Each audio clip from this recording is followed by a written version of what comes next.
사랑하고 축복합니다. 2026년 1월 6일 화요일입니다. 오늘 이 하루도 하나님 나라를 마음껏 누리는 복된 가족들 되시기를 축복합니다. 오늘 말씀 제목은 그리스도의 옷을 입으라 라는 제목으로 함께 말씀을 나누고자 합니다. 오늘 말씀은 창세기 3장 16절에서 24절까지 말씀입니다. 말씀 봉독합니다. 여호와 하나님이 뱀에게 이르시되 네가 이렇게 하였으니 네가 모든 가축과 들의 모든 짐승보다 더욱 저주를 받아 배로 다니고 살아있는 동안 흙을 먹을지니라. 내가 너로 여자와 원수가 되게 하고 네 후손도 여자의 후손과 원수가 되게 하리니 여자의 후손은 네 머리를 상하게 할 것이요 너는 그의 발꿈치를 상하게 할 것이니라 하시고 또 여자에게 이르시되 내가 내게 임신하는 고통을 크게 더하리니 네가 수고하고 자식을 낳을 것이며 너는 남편을 원하고 남편은 너를 다스릴 것이니라 하시고 아담에게 이르시되 네가 네 아내의 말을 듣고 내가 내게 먹지 말라 한 나무의 열매를 먹었은즉 땅은 너로 말미암아 저주를 받고 너는 네 평생에 수고하여야 그 소산을 먹으리라. 땅이 내게 가시덤불과 엉겅퀴를 낼 것이라. 네가 먹을 것은 밭에 채소인즉 네가 흙으로 돌아갈 때까지 얼굴에 땀을 흘려야 먹을 것을 먹으리니 네가 그것에서 취함을 입었음이라. 너는 흙이니 흙으로 돌아갈 것이니라 하시니라. 아담이 그의 아내의 이름을 하와라 불렀으니 그는 모든 산자의 어머니가 됨이더라. 여호와 하나님이 아담과 그의 아내를 위하여 가죽옷을 지어 입히시니라. 여호와 하나님이 이르시되 보라 이 사람이 선악을 아는 일에 우리 중 하나같이 되었으니 그가 그의 손을 들어 생명나무 열매도 따먹고 영생할까 하노라 하시고 여호와 하나님이 에덴 동산에서 그를 내보내어 그의 근원이 된 땅을 갈게 하시니라. 이같이 하나님이 그 사람을 쫓아내시고 에덴 동산 동쪽에 그룹들과 두루 도는 불칼을 두어 생명나무의 길을 지키게 하시니라. 아멘. 오늘 말씀 제목 그리스도의 옷을 입으라 라는 제목으로 말씀 나눕니다. 오늘 우리가 읽은 본문은 이제 아담과 하와 인간이 하나님 앞에 죄를 지은 이후에 하나님께서 조치를 취하시는 내용입니다. 오늘 읽은 이 본문 이전에 무엇이 있었는지 어떤 사건이 있었는지를 한 번 더 점검해 보겠습니다. 바로 인간의 타락입니다. 사단의 꾀임을 받아서 하나님 앞에서 불순종한 사건이 있었습니다.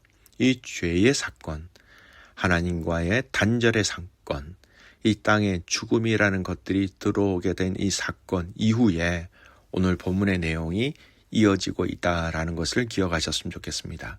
그 내용을 잠깐 정리하면 다음과 같이 정리할 수 있어요. 16절에 보면 이 죄로 인하여서 여자에게 주어진 결과가 있습니다. 해산의 고통이 크게 증가하였다. 생명의 축복이 고통을 동반하게 되었다라는 거예요. 또 남편을 향한 욕구와 다스림의 긴장이 있었다라는 겁니다. 부부관계가 상호 보완과 조화에서 욕망 또는 지배, 갈등의 구조로 왜곡되기 시작했다라는 겁니다. 핵심은 여성이 저주받았다라는 그 의미보다 가정과 생명의 영역 자체가 타락의 영향을 받았다라는 내용이기도 해요. 또 17절에서 19절까지 말씀해 보면 남자에게 주어진 결과가 있습니다. 땅이 저주를 받았습니다. 노동의 현장이 축복에서 고역으로 바뀌었다라는 겁니다. 수고와 땀, 생존을 위한 노동이 필연적으로 고통이 되었다. 또 죽음의 선포입니다. 너는 흙이니 흙으로 돌아갈 것이라. 죄의 궁극적인 결과는 죽음이다라는 것을 분명하게 나타나는 것이죠. 중요한 점은 아담 개인보다 그가 맡았던 땅이 함께 영향을 받았다라는 겁니다. 사람이 죄를 지음으로 말미암아 그 땅도 황폐하게 되었다라는 것이지요. 자, 20절에 하와에 대해서 얘기합니다. 산자의 어머니, 아담의 이름의 그 근본적인 하와라는 단어의 뜻이 생명입니다. 죽음이 선포된 직후 생명이라는 이름이 등장한다.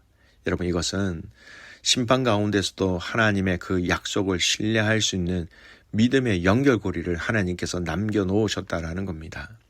창세기 3장 15절 말씀, 내가 너로 여자와 원수가 되게 하고 네 후손도 여자의 후손과 원수가 되게 하라니 여자의 후손은 내 머리를 상하게 할 것이요 너는 그의 발꿈치를 상하게 할 것이니라 하시고. 여러분, 여기서 나오는 말씀이 무슨 말씀입니까? 여자의 후손을 통하여 바로 예수 그리스도를 상징하시죠. 예수 그리스도의 오심을 최초로 포함하고 있는 메시지라는 겁니다. 이 메시지가 생명인데 그 생명, 즉 여자의 후손, 하와의 이름이 생명이라는 그 이름을 통해서 계속해서 여자의 후손 가운데 우리의 참 생명이신 예수님을 오실 것이다라는 것을 상징적으로 이야기한다라는 겁니다. 자, 그 다음 21절, 가죽옷을 입히시죠. 하나님이 가죽옷을 입히십니다. 죄를 가리기 위해 피 흘림이 있었다라는 것이고요. 인간은 무화과 나무 잎으로 그 옷을 하고 있었지만 대신 하나님이 친히 준비해서 가려주셨다. 여러분, 은혜이죠. 나중에 후반부에 이 부분을 중심으로 해서 말씀을 좀 더 살펴보겠습니다. 그리고 난 이후에 22절에서 24절 말씀은 에덴에서 추방됩니다. 생명나무에 대한 접근도 차단되었고 죄 가운데서 영원히 사는 것을 막기 위한 하나님의 조치라는 것입니다. 그룹들과 두루 도는 화영검으로 지키시겠다라고 말씀하고 있습니다. 오늘 본문 가운데 저희가 좀 더 핵심적으로 바라봐야 할 말씀, 바로 21절 말씀입니다. 특별히 21절 가운데 나오는 가죽 옷입니다. 아담과 하와가 원래 입고 있었던 옷은 무슨 옷일까요? 창세기 3장 7절에 보면 무화과 나무 잎을 엮고 치마로 삼았더라. 죄인 인간의 시도였습니다. 여러분, 이 옷을 만든 사람이 누굽니까? 인간입니다. 범죄 직후에 인간이 스스로 만든 첫 행위. 죄를 해결하기보다는 부끄러움을 가리려는 시도였습니다. 목적은 가림이 아니라 회피였습니다. 죄 자체는 그대로 두고 드러나자 책임과 수치를 피하려는 그 행동, 하나님 앞에서가 아니라 서로의 시선을 의식한 가림이었다는 겁니다. 한계가 있죠. 무화과 잎은 쉽게 마르고 찢어집니다. 보호하지 못합니다. 이런 것처럼 인간의 노력, 종교성, 도덕성을 상징하는 것이죠. 죄를 덮을 수는 있어도 제거할 수는 없다라는 겁니다. 무화과 나무 옷은 죄인 인간이 자기 힘으로 자신을 지키려는 그 실패한 구원은 이룰 수 없다라는 것입니다. 자기가 하고자 하는 그 구원은 실패할 수밖에 없는 시도였다라는 겁니다. 반면에 여러분, 오늘 이 본문에 나온 가죽옷을 보십시오. 죄인에게 베푸신 하나님의 은혜입니다. 여호와 하나님이 아담과 그의 아내를 위하여 가죽옷을 지어 입히시니라. 21절 말씀. 주체가 누굽니까? 이전과 다릅니다. 하나님 되십니다. 인간이 요구하지 않았음에도 불구하고 하나님은 먼저 행동하셨습니다.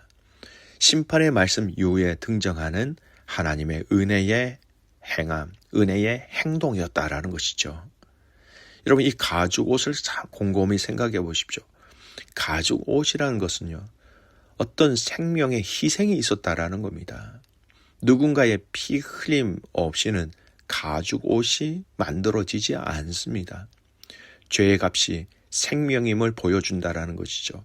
훗날에 이것은 제사제도, 또 더 훗날은 아까 창세기 3장 15절에 말씀드렸던 궁극적으로 예수 그리스도를 대속하시는 그 대속의 은혜를 예표하고 있는 본문이기도 합니다. 단순한 가림이 아니라 지속적인 보호와 외부로부터의 방어, 인간이 만든 옷을 벗기시고 하나님이 친히 준비하여 주신 이 가죽 옷은 바로 예수 그리스도라는 것입니다. 여러분, 이 가죽 옷은요, 죄를 가볍게 여기지 않으면서도 죄인을 포기하지 않으시는 하나님의 은혜의 상징이기도 합니다. 끝까지 지키시는 하나님이 여기서 분명하게 드러난다라는 것이죠. 죄를 지적하되 버리지 아니하신 하나님, 하나님은 죄를 덮어주지 않고 드러내셨지만 죄를 쫓아내기 전에 그것을 입히셨다라는 겁니다. 추방 이전에 먼저 보호하셨다.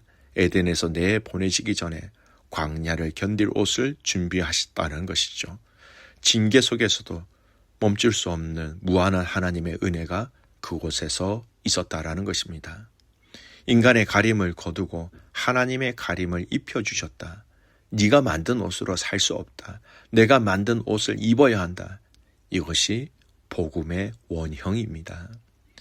인간은 죄를 숨기려 무화과 나무의 잎을 엮었지만 하나님은 죄인을 살리시기 위해 가죽 옷을 준비하시고 그 죄는 심판하시되 죄인은 끝까지 하나님께서 포기하지 아니하셨다라는 겁니다. 사랑하는 믿음의 가족 여러분, 오늘 이 본문을 통하여서 우리의 삶 속에 적용하고 깨달아야 할 것들이 참 많이 있는 것 같습니다. 우리는 여전히 우리가 만든 무화과 나무 옷을 입으려고 합니다. 변명이나 종교적인 행위나 체면 또는 자기의. 그러나 하나님은 오늘도 말씀하십니다. 그 옷을 벗고 내가 준비한 이 옷을 입어라. 궁극적으로는 그 옷은 예수 그리스도의 그 의의 옷을 입으라는 복음의 초대라는 것입니다. 그리스도로 옷 입으라. 여러분 갈라디아서 3장 27절 누구든지 그리스도와 합하여 세례를 받은 자는 그리스도로 옷 입었느니라. 여러분 옷은 신분입니다. 존재가 바뀌었다라는 거예요. 그리스도로 옷 입으라. 그리스도의 자녀가 되었다라는 겁니다. 로마서 13장 14절 오직 주 예수 그리스도로 옷 입고 그리스도의 옷을 입은 자들. 구원은 그리스도를 본받아 가는 그 과정이기도 하지만 결국은 그리스도의 옷을 입는 것이다 라고 성경은 얘기하고 있습니다. 우리의 의가 아니라 그리스도의 의가 우리를 덮어주셨다라는 것이죠. 사랑하는 귀한 믿음의 가족 여러분, 오늘 저와 여러분을 향하여서 오늘 하나님이 베푸신 그 가죽 옷, 예수 그리스도의 옷을 입은 자로서 오늘 저와 여러분이 거뜬히 승리하고 이기고 또 하나님께서 우리에게 맡겨주신 사명을 그리스도의 옷을 입은 그리스도의 군사로서 그리스도의 자녀로서의 그 정체성을 잊지 않고 날마다 승리하며 살아갈 수 있는 저와 여러분이 될 수 있기를 주님의 이름으로 축복합니다. 아멘. 기도합니다. 살아계신 하나님 아버지, 하나님의 크신 은혜와 사랑에 감사와 찬송과 영광을 올려드립니다. 하나님 아버지, 오늘도 겸손히 주님 앞에 엎드립니다. 그리스도로 옷 입으라고 말씀하신 그 은혜, 오늘 우리를 위하여 베푸신 그 그리스도의 십자가의 보혈이 우리의 옷됨을 주님 앞에 고백합니다. 하나님 아버지, 이 땅에 살아가면서 우리의 그 정체성을 분명히 지켜낼 수 있는 저희들 되게 하시고 하나님의 자녀로서 하나님의 백성으로서 그리스도의 군사와 용사로서 우리의 정체성을 확고하게 세우며 승리하며 살아가게 하여 주시옵소서. 하나님, 오늘 이 화요일은 사랑하는 귀한 선교사님들을 위해서 기도하는 날입니다. 라오스에 계시는 백부장님, 제니스 선생님, 사랑하는 우리 베트남의 방아치아 선교사님, 팅가에 있는 폴과 벨러니, 하나님 이 두 사역자들에게 하나님의 은혜와 사랑을 더하여 주시옵소서. 특별히 그들의 사역 가운데 하나님 기름 부어 주셔서 그 땅에 있는 많은 사람들이 그리스도의 옷을 입음으로 그리스도의 자녀가 되는 복을 하나님 허락하여 주시옵소서. 라오스 땅에 있는 또 선교를 위해서 파송된 귀한 우리의 믿음의 가족들을 축복합니다. 발걸음을 지키시고 인도하시고 돌아오는 그 순간까지 하나님의 은혜 안에 풍성히 거하는 삶 되게 하여 주시옵소서. 그렇게 해가지고 주님을 신뢰하며 살아서 역사하시는 예수 그리스도의 이름으로 감사하며 기도드리옵나이다. 아멘.